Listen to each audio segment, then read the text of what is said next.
Nangangarap ako para sa aking anak, sa aking pamilya.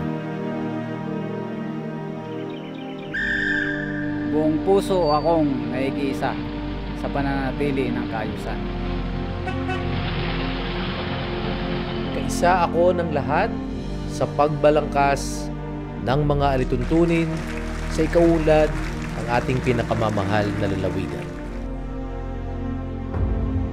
Buong lakas akong naniniwala sa aking sarili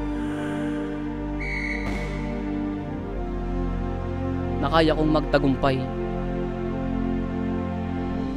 Naninindigan kami sa pagbuo at pagtayo na matibay at magagandang gusali at lansangan.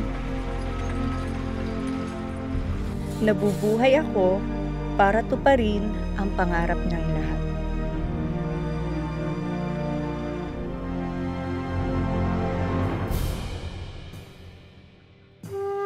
Pagmamahal namin sa kalikasan at katutubong kaalaman ay mahalaga para sa ating lahat at pangmatagalan na kaunlaran at mas progresibong pamayanan.